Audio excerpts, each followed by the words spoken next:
business.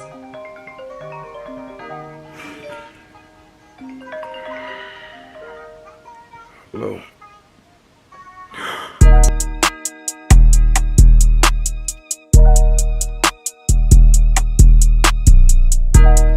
Daddy, here's the key. Thank you, baby. You're welcome.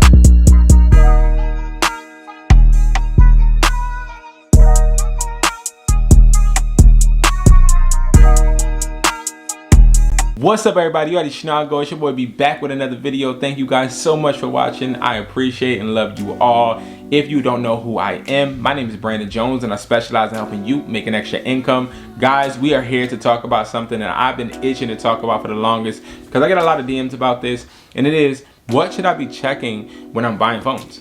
And if you guys really want to know the truth, it's like you should literally be checking everything that you would check if you were to use the phone. And I will say this, you're getting this information from somebody that had brought over 40,000 phones, of course, but more so, I brought about probably $1,000 phone, thousands of dollars of phone, and lost money, okay? And I've made these mistakes. I've made mistakes that I easily could have not if only I paid attention. And if you're watching this video, if you're a phone flipper and you're somebody that does flip phones, or if you're somebody looking into flipping phones and you're about to make your first deal, what I will say is this: we have to pay attention. And I don't record, I don't vlog when I'm buying the phone because of this. And I may vlog right before I buy a phone, but you'll be able to tell in my demeanor, and you'll also see that I am completely focused on the device on itself. You know, like I really have to hone in on it, because if you're at a meetup with somebody and let's just say they have bad intentions, you got to understand that those bad intentions sometimes will have these people talking more, them trying to be a friend, them trying to act like, hey man, what's up, bro? We're buddy. And you know, I would never do this to you. And you know, I'm just selling it for my brother, you know, or I'm selling it for my sister. Or you might even get the occasional, which everybody's gonna get. You're on OfferUp, you're talking to Sally, y'all meet up and it's John. You're right, or you're talking to somebody, you see their profile picture, and the profile picture don't seem the same. And you just have to pay attention to every single detail. And we're gonna go over some of the highlights that I feel as though you should be looking at with phones, and you should never ever dwindle or leave or stray from this, okay? So we're gonna start out with phones that are sealed, okay? Now, sealed and open box will be the same exact thing, okay? Now, let me tell you guys about value, right? The top value phone, type of phone you wanna buy is a phone that is sealed. Now, when a phone is sealed, the device is going to be at its top peak condition because you know it's not touched, and you're gonna make the most money sometimes. Now, you may be like, well, what you mean by sometimes? So what I mean by sometimes is with the iPhone 13 Pro Max, right? Let's say they don't make iPhone 13 Pro Maxes anymore. That is going to be a phone that will never come sealed again, unless somebody has this sitting in their drawer sealed and never touching it and just decides, hey, I'm going to sell it to somebody today. Then, okay. But let's just talk about being realistic. You're never going to find a sealed iPhone 13 Pro Max if they stop making them, okay? And that would mean that that valued phone would still be really, really high, which it currently is, even if it isn't sealed. But we're talking about phones that are still being made, still being manufactured, still being shipped to stores, phones that are still selling in the stores, which, yes, they are still selling iPhone 13 Pro Maxes. I don't want nobody to try to call me out. It was a hypothetical, okay? All right.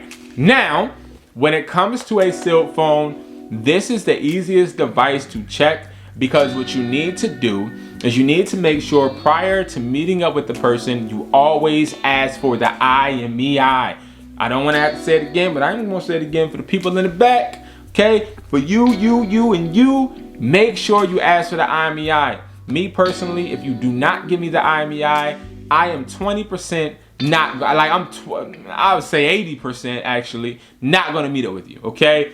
Because when you give me that IMEI, you're giving me security. You're also making me more comfortable because I know I don't have to check everything at the meetup. But if you don't give me the IMEI and I have to see it when we meet up, that means I gotta sit there, I gotta look up close. I'd be like, all right, 357773246, and then I gotta go type it in my phone and check. I'd rather do all that dirty work at home. Okay, I'd rather do all that technical work at home so I can develop a strategy on how to get the phone for the price I want. All right, now once you get that IMEI, you always remember the last 4 numbers. Always remember the last 4 numbers of that device's IMEI. I'm explaining to you the reason right now, because when you meet up with the person, all you got to do is match up the last 4 of the IMEI. Then all you do is you check the seals, make sure that the seals are not glued together, and also make sure that it's a phone inside, okay? Always make sure that it's a phone inside. Rattle it up a little bit. It should have a okay amount of weight, okay? You can do this to make sure the phone doesn't slip out. Now, if the seal is a little broke, me personally, I have to investigate it. I have to look and be like, all right, let me see something real quick. Let me make sure that it is not just taped together. You have to check. Then you just check the box condition, make sure the box is good. These are in pristine A1 condition. All right, that's a buy. That's it, right?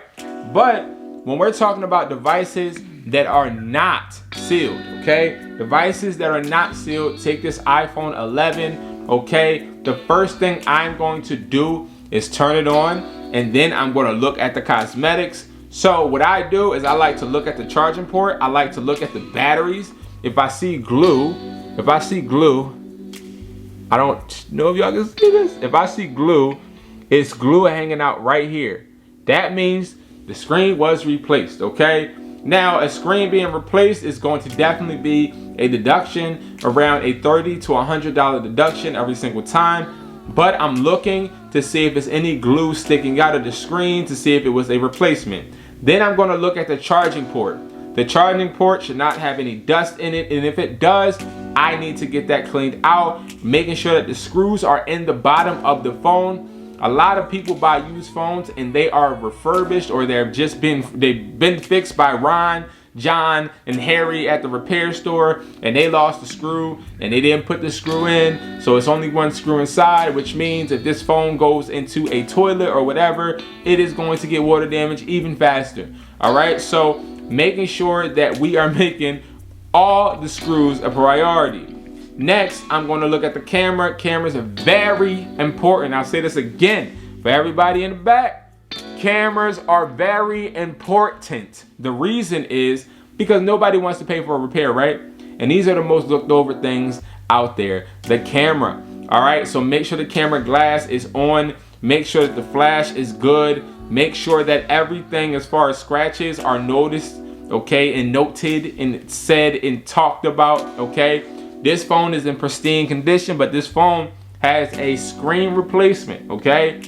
Now, let's say the screen is cracked or scratched. Let me tell you the difference. A screen being cracked and scratched, 2 different things. Now, if somebody says this is not a crack, it's a scratch, all I need you to do is take your thumb. Everybody get your thumb like this. Get the phone and run it around, okay? If your phone, I said phone. If your if your fingernail on your thumb goes into the scratch or the crack, it is a crack, no matter what. If it goes into the section where it is scratched or cracked, that's a crack.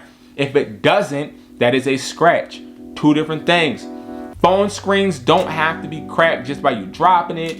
It can be cracked literally by your keys scraping so hard that it can soon penetrate the LCD. So making sure you keep that rule of thumb. Next, of course, if it's not at the hello screen, which this is at the hello screen, checking the IMEI. Make sure you use whatever IMEI checker you use.